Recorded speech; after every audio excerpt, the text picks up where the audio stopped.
Good evening, everyone.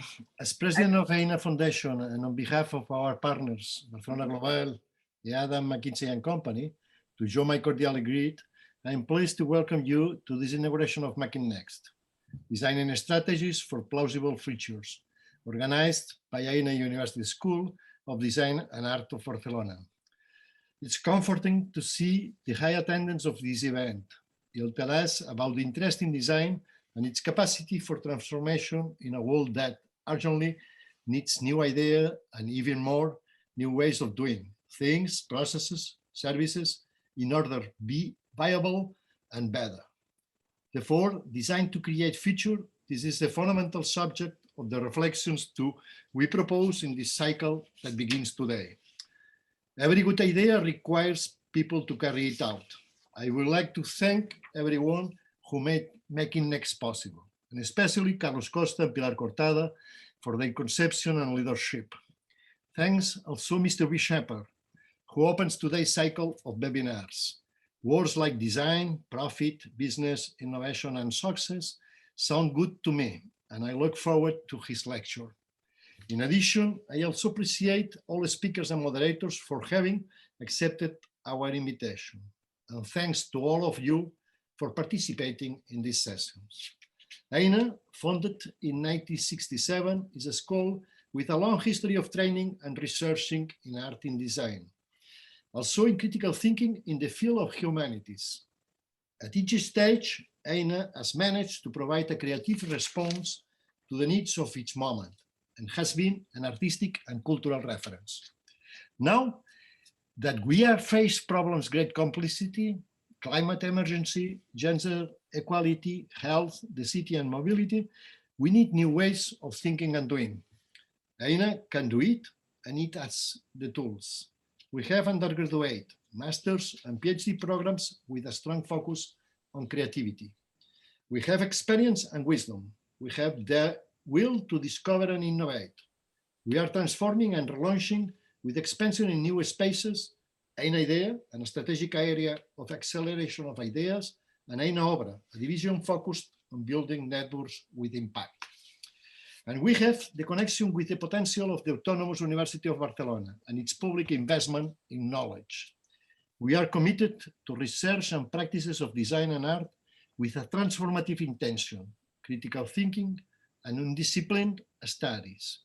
Last but not least, we are committed to social and environmental responsibility. But we must connect talent, and we need the contribution of many to face this challenge successfully. Companies, scientific and technical research institutes, innovation centers, and social organizations. Let's imagine and design futures together. Let's think about a decent future for all. It's our mission and commitment. Welcome, thanks again, and enjoy and make the most of Making Next. I leave Carlos Costa to present today's session focused on the value of design. Please, Carlos. Miguel, thank you very much. Thank you to EINA. Thank you for everybody for attending the seminar. Let's hope that we have an interesting, fun, I'm sure it will be a very educational session. Today we have Ben Shepherd. I'll briefly introduce him and his practice. Ben is a partner at McKinsey Company.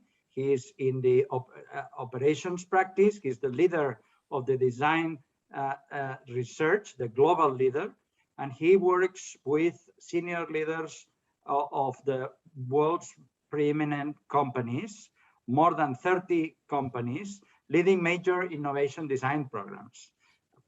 He has experience in many different sectors, jet engines, cars, medical devices, and also some more mundane like coffee machines, which we use, I think, every day.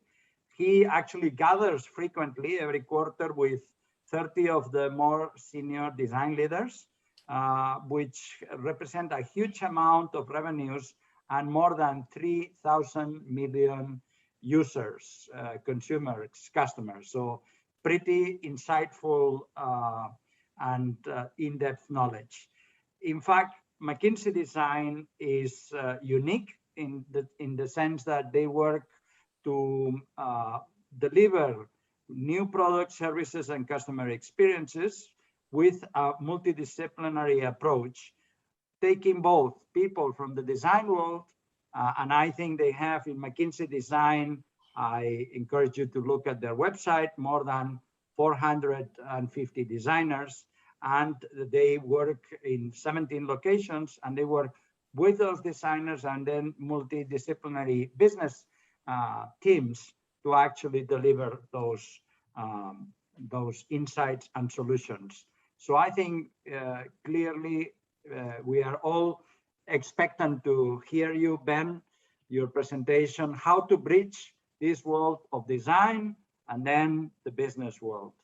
The floor is yours. Please enlighten us with the study that you did, and I think very useful insights. Very good. Well, thank you, Carlos. Thank you, Mikel. It's so pleasing to be with you this evening. I'm seeing increasing numbers of you joining, and I hope you enjoyed the conversation. And as Carlos says, this is one of many to come. So the best is yet to come. But we must start somewhere, and we are going to start together talking about the business value of sustainable design. And really, in 2021, that is the same as the business value of design. Sustainability and design are now so inextricably linked. And the reason I say that with such confidence is if you were a designer at the top of your game in the 1970s, 1980s, your mantra was form follows function. But the designers coming out of the best schools at the moment, they have a different mantra. They look at purpose, profit, people, planet. They say, before I start any design engagement, am I doing this for the right reasons? Does this make financial sense? Does it make sense from a sustainability point of view? And does it not only deliver something for the user, but are we doing this in a mindful way for the community that we're delivering this product or service? That is the mindset of a modern designer. And in that mindset, the question is, how can you deliver on those elements, but not just create a good service or a good product, but how do you create something extraordinary? How do you create the iPhone or the Tesla of your respective industry? And that's what we're going to be talking about today. So let's have a look together at exactly that. And here we go, the business value of design.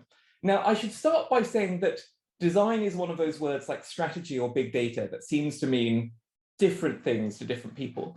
When we talk about design, we're not using the old-fashioned definition of color, material, finish. We're using a modern definition of design. Design is about understanding user needs and then creating solutions to meet those needs. Understanding user needs and then creating solutions to meet those needs. That definition is important. It covers physical design, it covers digital design, it covers service design. And for those of you joining us today from companies, that may overlap with your marketing departments, your R&D, your innovation, your customer experience. And that's on purpose. It has to overlap with multiple functions to deliver on a holistic definition of design. And it was on this topic of design that we had CEOs coming to us, and these CEOs were frustrated.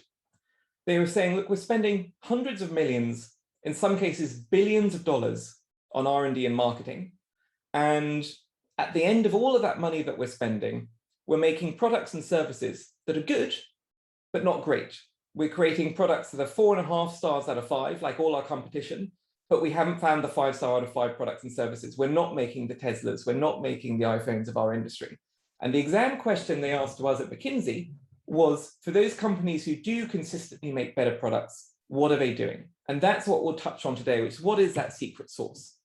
So to uncover it, we looked into the fates and fortunes of 300 publicly listed companies over a 5-year period. We were interested in 2 things about those companies. On the one hand, how are they doing in terms of financial performance, EBITDA, shareholder return, revenue, and the like? On the other hand, we were interested in the individual design actions that those companies were taking. And an example of a design action could be putting a chief design officer in your board, or changing your CEO's incentives to tie to customer satisfaction, or employing 100 new design researchers. Those are 3 examples of design actions we ended up tracking 110,000 design actions taken by these companies. And the exam question we asked is, for those companies who were performing the best design actions, did they actually see improved performance? Well, spoiler alert, the answer is yes, otherwise we wouldn't be giving this talk and Carlos wouldn't have invited us, but let's give you the facts and data to show you how strong the correlation is. In the design top performers, the top quartile, they were seeing their revenues grow at twice the rate of their industry peers, shareholder return 70% higher. Now, I'm aware that many of you joining us today have a background in social science. So for the geeks amongst you, the row of this data is about 0.37. You normally only need a row of about 0.1 to be able to publish in a social science journal. And again, to put this in context in terms of the strength of correlation we're seeing, McKinsey publishes hundreds of articles every year on correlation between actions a company can take and improve business performance. We've looked back at over a decade of research. This is some of the strongest correlation we can see. And therefore, whether you want to call this design, or you want to call this customer experience, or frankly, you want to call this potato, you can call it whatever you want. But if you're the CEO or CFO of a company, you have to take this as a strategic priority, because there is almost nothing else in the medium term that can move the performance of your company like design.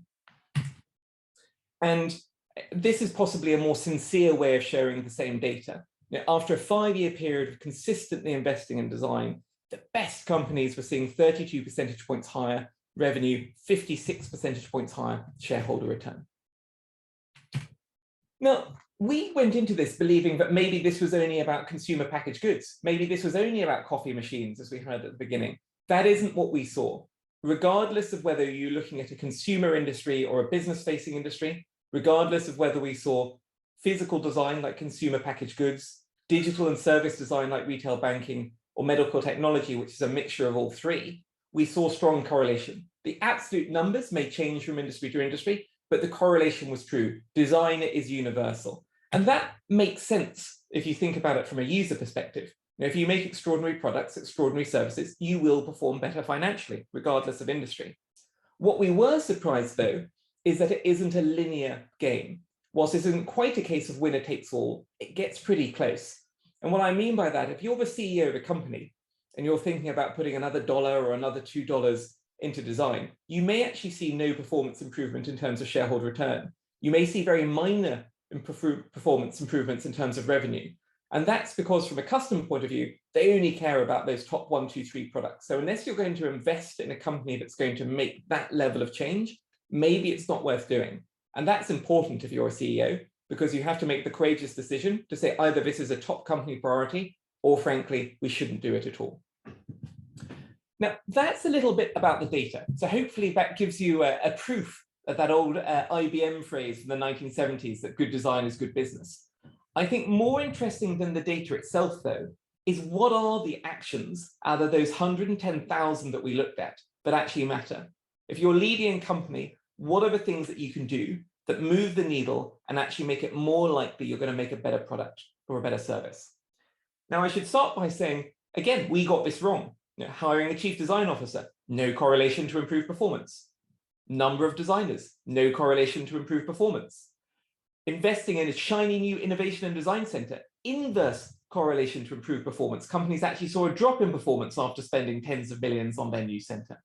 In fact, there were only 4 themes out of those 110,000 actions that consistently tied to better financial performance. And we're going to walk through them each in turn. And I'm afraid they're rather disappointing. And what I mean by that, there is nothing here which is rocket science. This is the equivalent of us telling you to diet and exercise. And just like diet and exercise, everyone knows they should do it. It's just that nobody is doing it. To coin a phrase, this is the equivalent of common sense, but not common practice. So in those companies who are performing consistently better, they're doing 4 things. They're treating design as more than a feeling. They're treating it as more than a department. They're treating it as more than a phase. And they're treating it as more than a product. And we're going to touch on each of those 4 in turn, just to bring them to life. Let's talk about that first one. It's more than a feeling, it's analytical leadership. Now, I will be the first to say there is still an element of craft, of magic and genius in the act of design. You cannot yet design by numbers. However, in the leadership of design, there has to be a balance between qualitative and analytical leadership. This is the same change that marketing leaders had to go through in the 1980s. If you were a chief marketing officer in the 80s, you used to say, oh no, marketing is an art, it's not a science, it can't be measured. And then lo and behold, we started to see you could do measurement, ROI on marketing spend, closed loop marketing. The same is happening in the field of design. We're starting to understand it is possible to be analytical in leading. And I want to give you one example of this that really stuck with me. This was of the CEO of a medical device company. And what he said to his team was the following: shame on me and shame on my team if we are making all of our business decisions purely based on revenue and EBITDA and shareholder return. I need to understand, for the medical devices I'm making, am I leading to better patient outcomes, better perceived quality of life, better medication adherence? I need to know facts and data about whether I am actually, through my products and services, improving lives. And I want to know that data versus my competition, because it can't just be that I'm doing it better than nothing. It needs to be that I'm doing it better than my competition. That's an example of analytical design leadership. Understanding your products, measuring your products, and saying, am I actually doing the right thing for my end users? And it can be hard to do. But I want to give you an example of one company who found a fun way to start. Different CEO, different company. Large company, about 50, 60 billion in revenue. This CEO went to his board and said, I feel that we have lost touch with our end users. We're not designing for them anymore. So here's what I'm going to do. I'm going to change all of your bonuses. This is how it's going to work. Half of your bonus this year is still going to be tied to our quarterly earnings. The other half's going to be different. On Christmas Day, I'm going to excuse myself from cutting the turkey with my family. I'm going to go onto Amazon. I'm going to look at our top 10 products. I'm going to see how many stars out of 5 they have. I'm going to compare that number to our leading competitor. And if we have fewer stars than our competitor, you do not get that second half of your bonus. Am I clear? Now, you could say, is that the right measure? Absolutely not. You know, I'm sure a lot of people set up Amazon.com accounts that night and started scoring everything 5. But did it still have the intended consequence? Absolutely yes. It changed the culture and mindset of that company. They started bringing users into the meetings. They started looking at the products and services in the steering meetings. It stopped being a company that was just about looking at the balance sheet. And that was a really important shift for that company. And many companies are now talking about the fact they're doing this. Amex, 15% of senior compensation tied to customer satisfaction. Southwest Airlines, 15% total compensation tied to customer satisfaction. People are not just measuring it, but they're putting their money where their mouth is and making sure they deliver. That's the first measure. The second thing that we looked at was around cross-functional talent. There are still many companies where design is a function. It's an ivory tower and all of the designers are locked in it. Now, the problem that is it creates an antagonistic relationship. It's an us versus them relationship. And therefore, what we found from the data was that slightly counterintuitively, the companies who were performing best were the ones who were de-emphasizing the importance of a design department and instead elevating the importance of individual designers, putting them into cross-functional teams with engineering, with marketing, with finance, with project management, and saying, forget about building a wall around design. Let's embed them into cross-functional teams, give everyone the same incentives about getting a great product to market and see what happens. And the results speak for themselves. Now, we saw this in one particular client we were looking at, where they had a plan to create 2 innovation centers in 2 of their leading countries. They changed their plan. In the second country, they didn't spend the $10 or $20 million building the center. They used that money instead on design talent, embedded it into cross-functional teams, and spent a lot of time thinking about the incentives and the tools for those teams. Well, if you fast forward 3 years, not only was that second country getting product to market 10% faster because they were all working together so well, but they were generating 30% higher revenue. And that was because everyone on those cross-functional teams felt a need to deliver on user delight, not just a siloed function of design. Team, you're doing so well. We are halfway through our list of 4, 2 down, 2 to go. Let's have a look together at number 3. This one is less about the people and more about the process. There are still many companies in 2021 who have a discrete design process.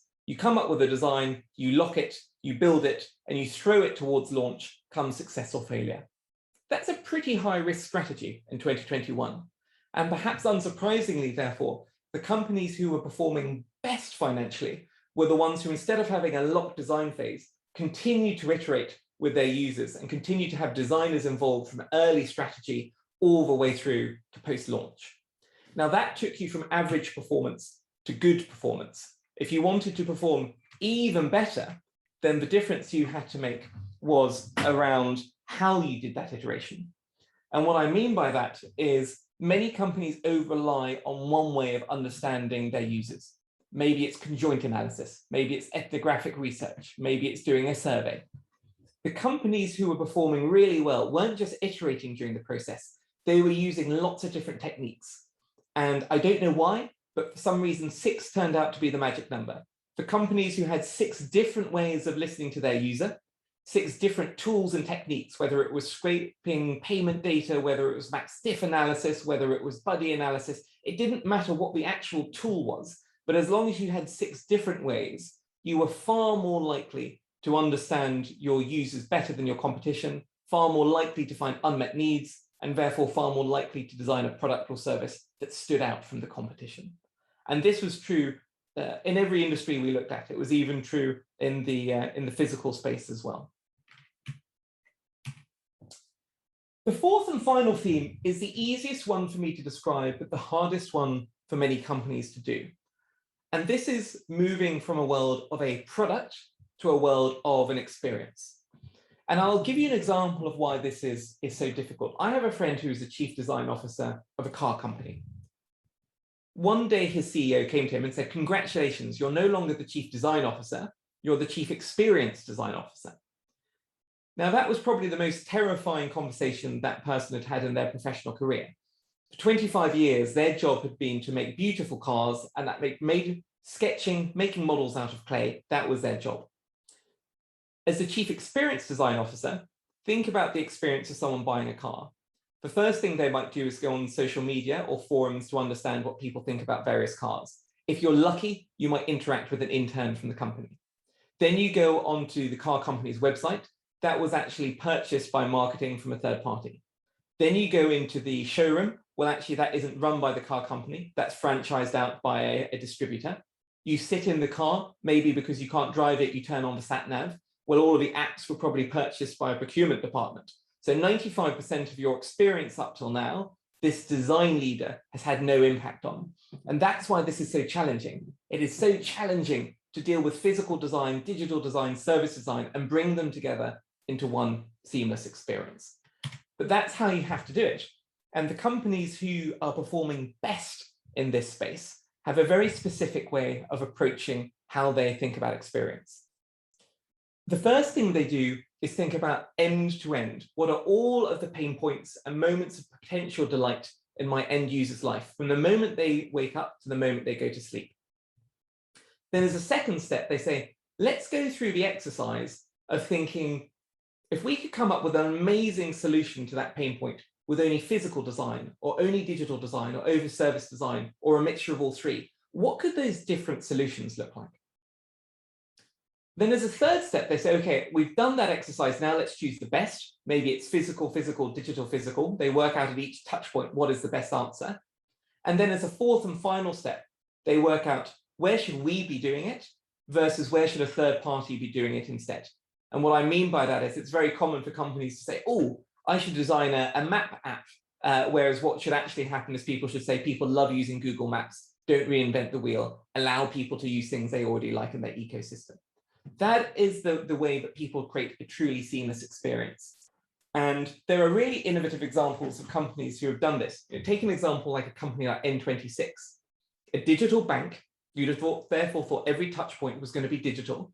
But they said, no, we're going to take one of the moments, which is when you receive your credit card, and we're going to make that a physical experience. We're going to make a beautiful aluminium card that actually makes you feel like you're part of a club, part of a community. People started taking pictures of themselves with it on Instagram and Twitter, and sales started soaring because people wanted to be part of this group. That was a clever moment of a digital organization challenging itself to think about what experience meant at each of its touch points. Again, if I'll close with one final example, In the medical device space, we saw a company that used to make injection devices. And the way it used to think of itself as was a device company, where you make a needle, but you stick in your arm and you inject a liquid into your arm. They changed and said, no, we actually understand people's life with a disease.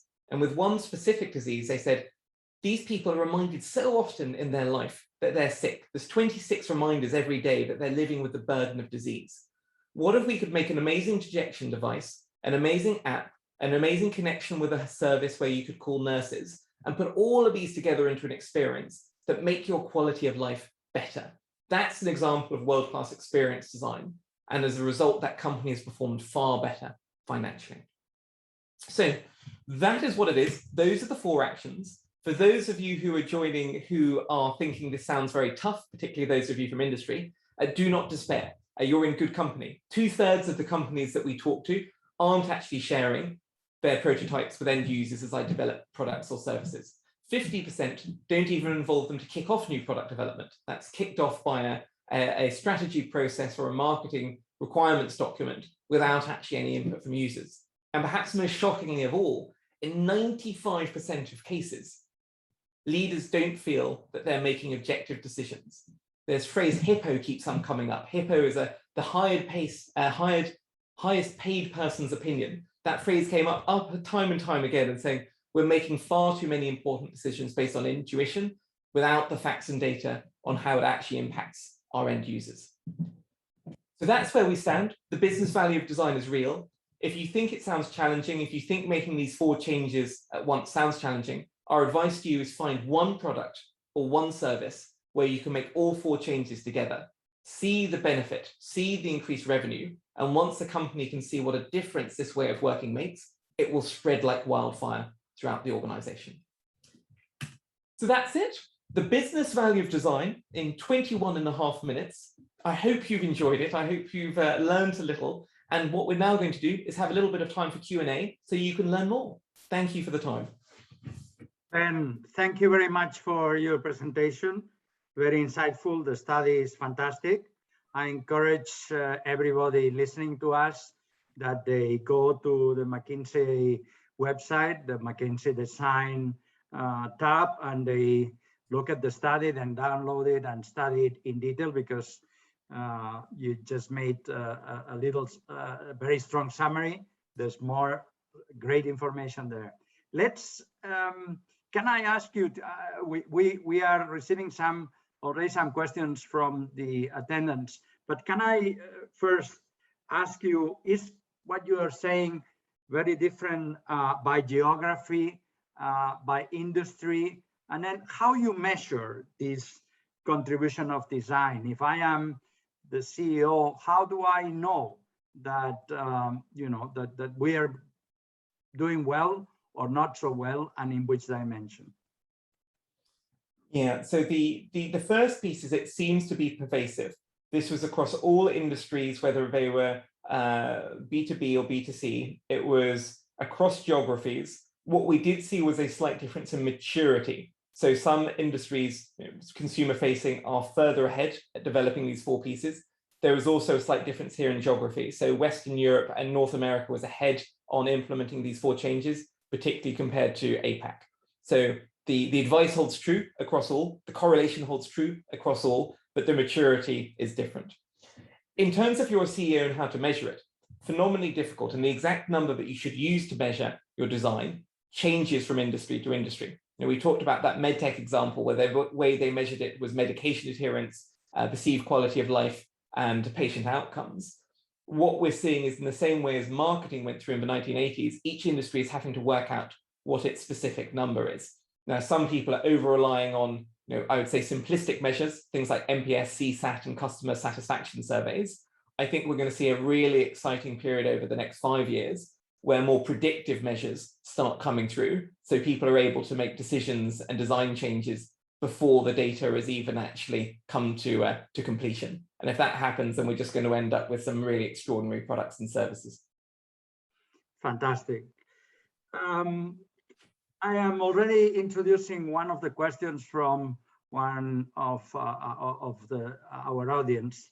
Back to the beginning of your presentation, okay? You were saying about design and what was design doing. What is the purpose of design and how has it evolved? You were saying, is it user-centric, but then, so how is it evolving? What is you know, your clients, what is their purpose now? Yeah, so the evolution that we're seeing is that one from form follows function to this balance between purpose, profit, people, and planet. And it's an important shift. I mean, let me give you one example. Shopping bags. You know, in the old world, you'd give out plastic shopping bags. That is a perfect example of form follows function. A designer has been asked to create a shopping bag. They've created one. But the exam question was never asked of should we create one. And in fact, it required government intervention to say, we need to charge for these because we've created something which is very convenient, but very toxic for our planet. Different companies are at different levels of maturity of how they balance the topics of sustainability, societal impact, and profit. But I think what we've seen from organizations like the US Business Roundtable is a recognition that the old school way of saying shareholder return is the only measure of success as a company is dead. We have to move to a world where we think about sustainability. We have to think about a world where we also think about societal impact. And in some cases, it's a genuine trade-off, but in some cases, companies are just doing the right thing. I mean, some of you will have seen, for example, Logitech recently announced it's making a huge carbon abatement push, and they're simply doing it because it's the right thing for the company, for the brand, for the users. And I think, therefore, what makes me feel uncomfortable is sometimes people are having a conversation saying something like, oh, well, we could make this more recyclable, but the cost is high, should we do it? What you don't hear a CEO doing is having a conversation saying, oh, this product would be cheaper if we use child labor, slave labor, should we do it? No one even has that conversation anymore. We don't talk about child to slave labor because it's obviously the wrong thing to do, and we have to work within the constraints. That's the world we should be moving to on the sustainability and the societal piece. There are obvious hard lines that we simply should never cross again. And then within those constraints, we need to make an extraordinary business case. If I sound passionate about this when I do, we have to move that place. Otherwise, we're in a trouble beyond business and just in society in general. And you know, following that argumentation, you know, how do you then approach the role of design related to sustainability at a company? Is it at the heart of the strategy, or like digital maybe now, or is it an add-on? How do your clients and what do you recommend doing? I'll share one CEO I spoke with recently broke it into 3 pieces, and I found this quite inspiring. I'll explain it. So he said, look, particularly if you're a physical goods company, there's 3 ways that you can think about design's role in sustainability. The first one is to say the most obvious. How can I design the product or the packaging in a way that has less carbon footprint? Now, that's the way that a lot of the press are talking about. It's very focused on footprint and sustainability and materials. But he said, that's the most obvious one. Everyone should be doing that, continue doing that. There's a second category to say, if you use design and design thinking on the company itself, are there opportunities to actually improve our processes? Like, what role can design be in working through the future of work and hybrid working? Could that actually reduce the carbon footprint, not of our products, but of our employees and our company? So that's the second bucket. It's slightly more complex, but it's a great place for design to have impact. But the third one, and this is the really inspiring one, is to say, what role can design have on influencing behavior far beyond our direct products and services? And I'll give you an example. Say you're a company who makes white goods, like fridges or freezers. A third example there would be to say, could we affect the way that people think about food waste? Could we think about the way people think about food choice? So actually they make more sustainable decisions about how much meat they earn or meat they eat. That's not typically been within the space of what a white goods company would do. But actually many of these companies have the ability to subtly influence through their products and services the life choices we make. And the CEO's point was to say it's in that third space of behavioral change, perhaps the most complex, where designers could make extraordinary impact in the world, and it's sometimes forgotten by companies. So I thought that was just a really inspiring way to think about the impact in 3 different ways. So what you're describing clearly is that it is not an add-on, it is informing almost everything that you do, right? That is clearly a dramatic mindset change, right? And one of our attendants says, what is needed to change a company's mindset for the next decade where we as humankind face this huge challenge? So how do you, think that this comes about, this mindset change? Yeah, so this is one where I actually have a positive feeling in that, again, I only have a slight window into some of these companies. I'm yet to meet many CEOs who haven't woken up to the importance of their role in balancing what I would call the true value of design, which is a balance between business, society, and environment. Those three pieces. You're seeing more and more companies put out purpose statements. More and more companies say, we're actually going to stop ESG being a separate activity. We're going to combine it into just everything that we do. And I think what I hope we will see over time is simply just a mass move to companies making that business as usual. Now, that really is a bit of a sort of I guess, a future gazing activity. But I think the momentum that we're seeing now is that this is an unstoppable force. Certainly, I hope it is. Okay. If we think about some people talk a lot today about circular economy, business systems that have all the whole process included. How can design help in speeding up this process of moving to more, circular processes and economy? I think designers can play a critical role with that questioning piece at the beginning of the project. When you receive a design brief in the old world, the brief used to be 1 or 2 lines and you would execute upon it. But the designers have an extraordinary ability to think through the impact and ramifications of their design in terms of the users, in terms of the broader community, in terms of the materials that will be used. I'll give you one example of a designer who I thought about this in a really clever way. They were actually making a digital product. And I think there was an expectation from the business that therefore they didn't have much of a role in sustainability. And they said, no, even as a digital product, we could think about things like when people download our product, are they, depending on when they download it, are they more likely to be using energy from a sustainable or less sustainable energy source? Can we influence that behavior? I think that's a great designer's mindset of thinking about holistic impact. And it's not the exclusive purview of designers to do that, but I do think it's a skill set they're well suited to. Good. In this change of mindset, can big companies do it alone? Do they need, help from others? Is it easier in a big company to do it, or is it easier at a startup to have this focus? Yeah, well, across the 4 dimensions we touched on, there are different challenges based on the scale of the company. So, for example, in smaller companies, we see that cross-functional working to achieve these goals, very easy. When you've got the same 5 or 10 people all in the room, you don't have those functional silos yet, and therefore people work together very well. By contrast, something like analytical leadership, many of the larger companies find that easier because they can invest into tools, into systems, into data to make truly world-class decision-making. Whereas at an SME and startup phase, often they simply don't have the resources to make that cost acceptable. So all 4 important regardless of the size of the company, but the challenge of implementing them often slightly different depending on the scale.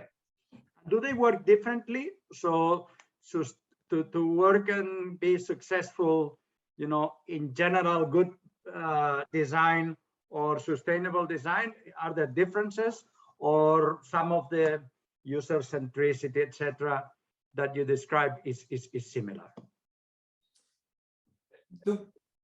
What was interesting is in the largest companies, when you actually went and looked at a project team, it felt very much like a startup. So whilst the company itself was huge, when you looked at how you make these 4 things work, you've got the analytical leadership who set a very precise goal. You have a cross-functional team working together. Often this was a case of small teams of 10, 15, 20 people working together to deliver on this, and then a process. So actually, the feeling was often very startup-like in the best performing companies. Now, in many cases, there's a stage at the end at launch where you have to scale up the sales organization or a production environment, with the actual core team really doing the design and development. felt quite similar between them. I think the challenge was when you went to a large company and it didn't feel like a startup, where you felt like you had to go and visit 6 different locations around the world, meet different functions, many of whom you've never met in person. Now, I know this is going to be very unpopular to say, and the data was less strong on the correlation, so please don't quote me in the news tomorrow on this, but there was data that suggests that physical co-location still matters for creativity. A very unpopular message. No, I think we clearly have experienced that. Everybody has experienced some part of that in the pandemic, no? Because it is more, we have not been co-located, and some of the innovation has suffered. Related to that, no? Technology has helped us bridge the distance. What technological developments related to design are helping improve overall design and sustainable design? Yeah, I mean, so there are great tools that have really seen mass adoption in the last few years. You're seeing people use Trello, Jira, Miro, Figma, Zeppelin. I'm not a brand ambassador for any of these, but there's been this explosion of tools to help productivity and virtual productivity and workflow in the last couple of years that are really exciting. I think the data at the moment suggests it's not that any one of those individual tools in itself is the panacea. We may see that in 5 years, 10 years, the tools that matter most are completely different. We'll see new names, and that's exciting.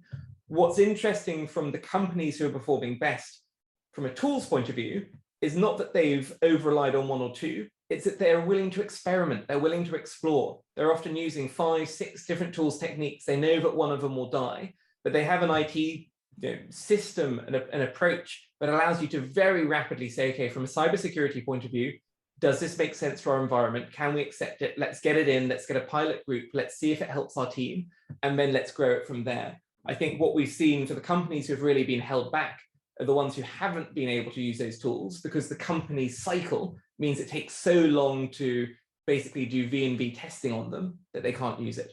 I think that's my answer, I'd say, Carlos, in the short term. In the long term, I'm still super excited about generative design. And I know this is one of those things like flying cars that always seems to be just around the corner. I genuinely believe in generative design. I think we're going to see a world where, as we get closer to general levels of intelligence from AI, that creativity won't just be an optimization from an engineering point of view, but we're actually going to see ingenuity and creativity around aesthetic and function and feature as well. So that's a space which I can't wait to see how wrong I am in 10 years and how much even more ambitious it will be than what we can see today. Very interesting. Yeah, related to that, so of course we have design, we have organization, and we have creativity, no? And in the tools or technology part, there's a lot of emphasis on data and analytics and all these tools. On the creativity, some people say, it's the creative mind and the genius, and on the organization, all the processes. Yeah. Kind of balance, and what do you think, in which situation or where? Can you describe maybe an example, an anecdote of success or failure or with one of those dimensions? Yeah, this is, and I've seen actually the quote that it's made me smile in the chat, data is king, but design is queen. Yeah, I don't think it's a hierarchical thing of one trumps the other. I think John Mader gave a talk about this at South by Southwest a while ago, saying, design has been pushing to be, the unique seat at the table. I think actually it's fine actually if many functions together sort of all sit and have the best leading actor or actress role. That is actually a positive thing, to see marketing and design and finance all bringing their respective skill sets together. Now, to give you one anecdote, we were working on a project for a cruise ship company, and they were trying to redesign the experience of being on a cruise ship. And the way that was done was both through brilliant quantitative data, data from cameras, from payment systems to see how people were working, but also qualitative data, interviews with the cabin, with the crew, doing ethnographic studies. And it was that bringing together of skills from analytics groups, from designers, from finance, from others, all together and merging it, that they created this most extraordinary experience on board that made people so much more satisfied. So which it sounds odd as the person who leads research for design for McKinsey, I don't think design should be put on a pedestal. I think it should be an equal amongst 4 or 5 many important functions working cross-functionally. Right. So if you, this is a question that I'll interpret from the attendance, but so the designer is a genius. Therefore, how would you define a designer, or his an insights man like you that looks at research?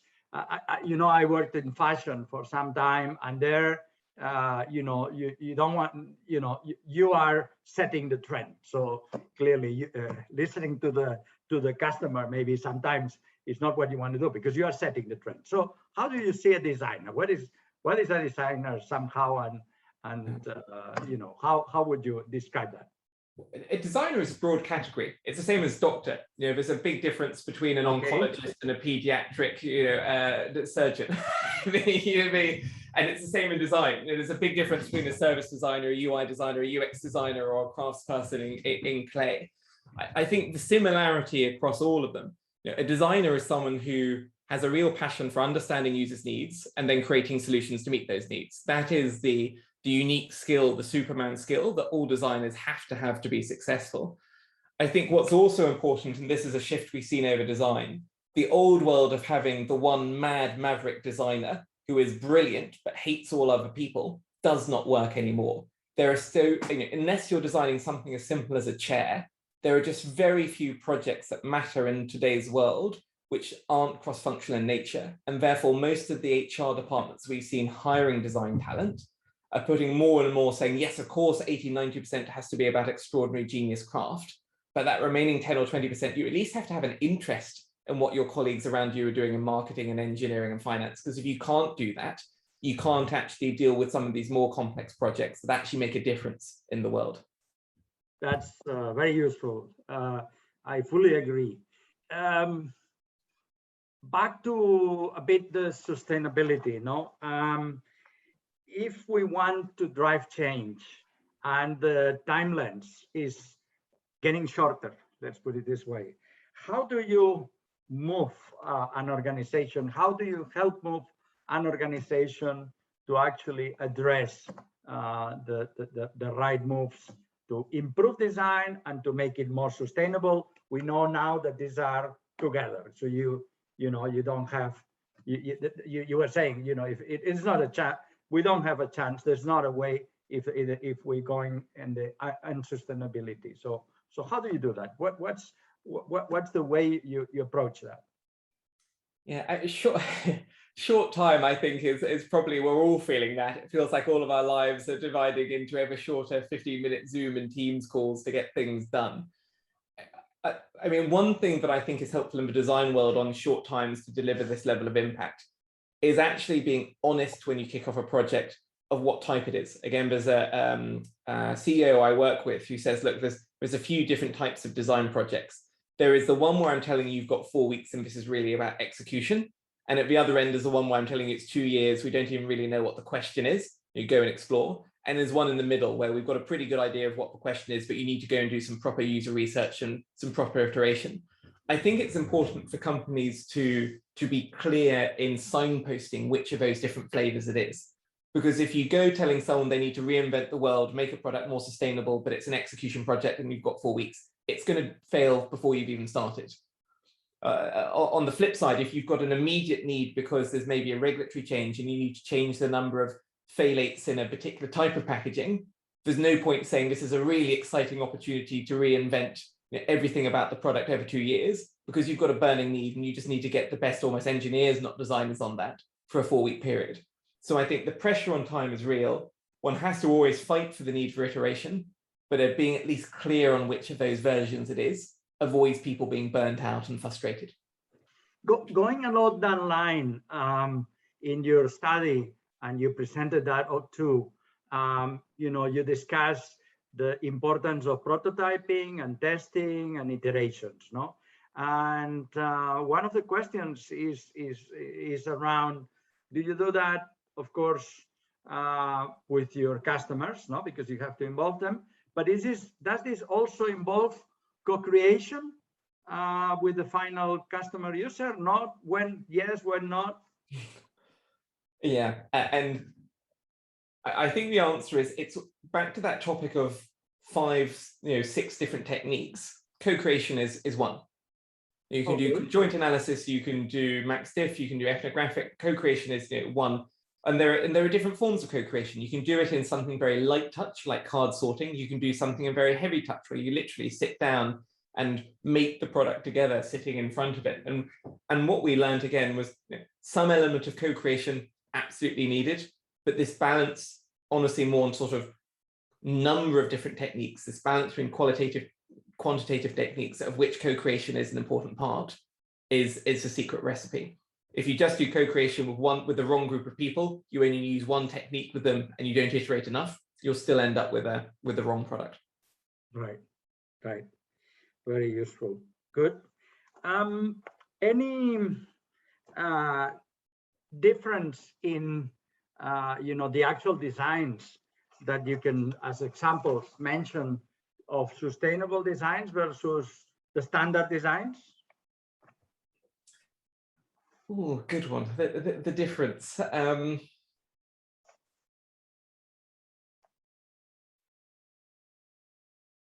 So are they more modular, or I don't know, they are thought out? I think the thing which I get excited about is when people take sustainability as an opportunity, not just to say optimize an existing product, but to rethink it. Let me give an example of something all of us know. Shampoo. The companies who started optimizing said, okay, with shampoo, maybe what we can do is have a higher percentage of recycled plastic in the bottle. And that's a pretty incremental way of thinking about sustainability. Yeah. The people who were being moldballed and thought, actually, maybe that's not even the biggest problem with shampoo. The biggest problem with shampoo is that we're making a bottle, we're then shipping what is essentially 90% water all around the world, and that is costing the world, in terms of carbon footprint from that. And therefore they said, rather than just change the bottle, why don't we make an extraordinary dehydrated product, which actually has a beautiful texture to it. You enjoy taking it out of the packet, but then as you put it into your hair under the shower, that's where the water comes from. You don't need to ship water, you've got it in your shower. That's an example of someone in the design world thinking about sustainability and pushing it just that one stage further. And that's what I'd like to see more of. Otherwise, we're just reinventing. We're essentially saying, okay, it's a slightly faster horse rather than we're going to make a car. Very good. There's been some of the questions have mentioned about greenwashing.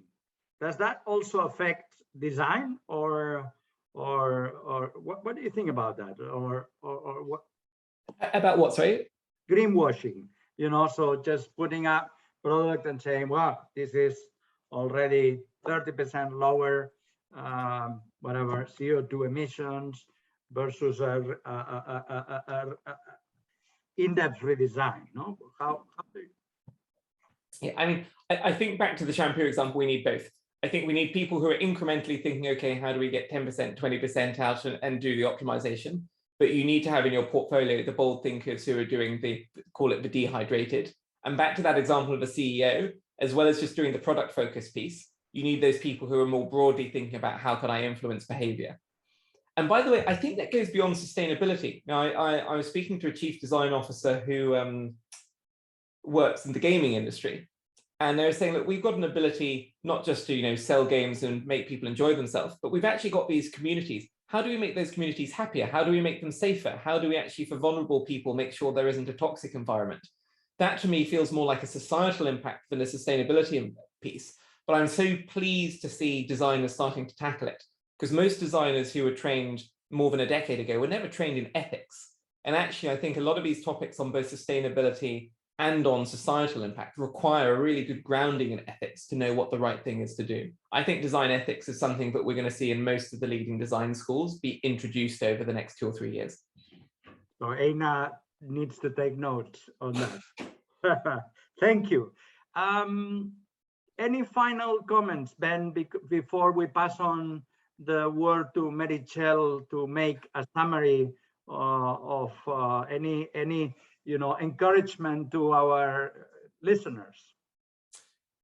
None other than, if you remember nothing else, don't remember the good business is good design. Remember the purpose, people, profit, planet. Go out there, think about it in every project you're doing. And if this group of hundreds of colleagues can do that on everything that they do in the coming years, that alone will make a huge difference. So I encourage you to do that, and the world will become a better place one step at a time.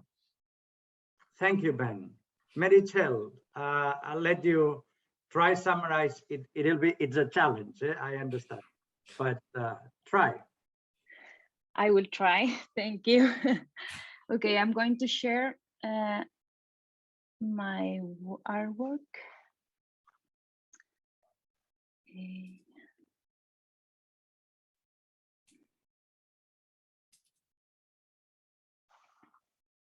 Okay, are you seeing that actually? Not yet. Meritxell has drawn a summary of the session, so we need to see what she has produced. You need to share the screen. Yes, I know, but it does. Wait. Compartir pantalla, and then you should have your drawing there. We're seeing you, but no, we don't see your.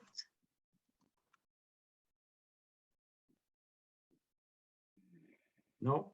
Sorry.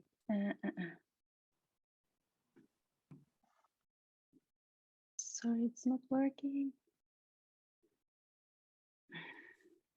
Meritxell, do you want to send it to me Okay, yes. via email, and I can share the screen for you? Good. Well, while we do that, I just There was the last question, Carlos, that we didn't answer. Would you say that more companies are willing to take the path of rethinking product and service to make them more sustainable, or rather the path of doing incremental innovation? that is for Ben. So Ben, take the stage again. I'm back, brought back from, Welcome. into the land of the living. I don't think it's an or, I think it's an and. Again, I think in the same way as companies aren't thinking, do we grow or do we use slave labor? Those two things aren't in conflict. I think people are thinking about profit, they're thinking about innovation, they're thinking about their users, they're thinking about sustainability. I mean, it is, by the way, I'll be honest, a more complex world for a CEO than ever before. There was a world where you just had a couple of heads, you'd have your head of HR, your head of operations, your CFO, and that was it. I think to be a modern leader, we're seeing this pantheon of people, your chief sustainability officer, chief innovation officer, chief experience officer, chief digital officer, chief transformation officer. It's a more and more complex world and ecosystem that these CEOs are having to lead. But I think in most of the cases, it's a case of balancing and doing all. I would hope at least that, that innovation and sustainability aren't seen as pointing in different directions. Very good. Meritxell, do we have, or Pilar, can you share the screen?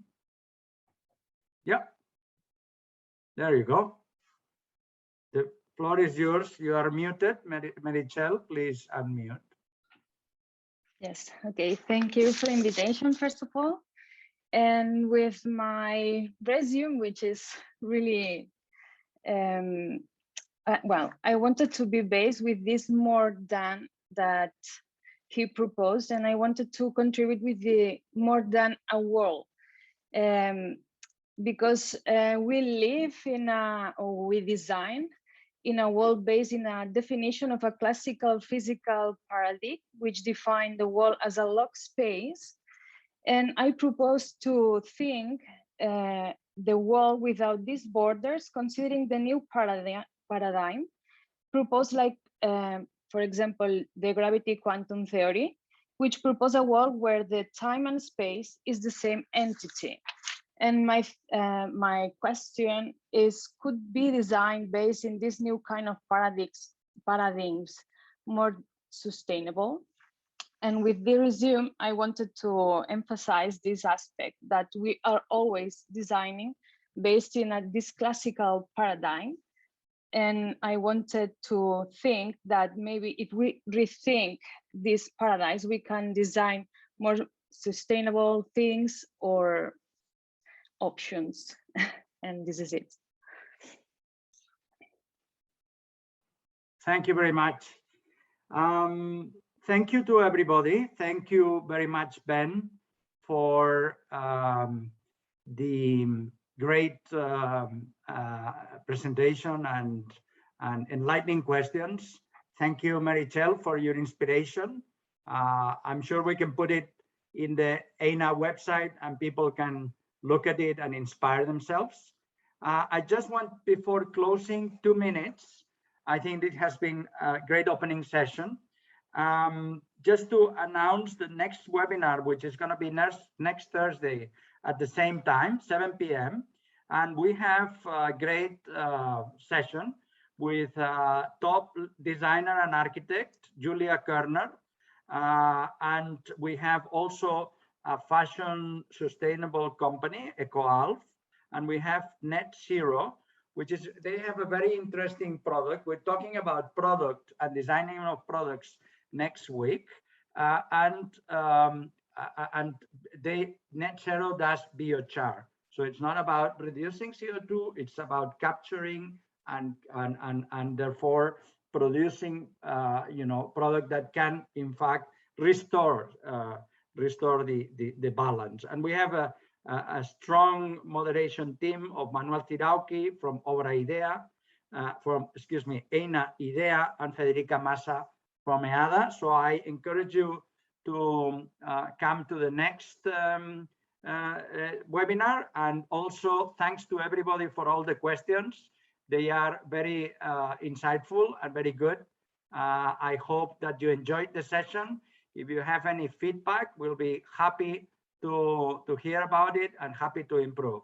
Thanks to everybody and see you, I hope, next week.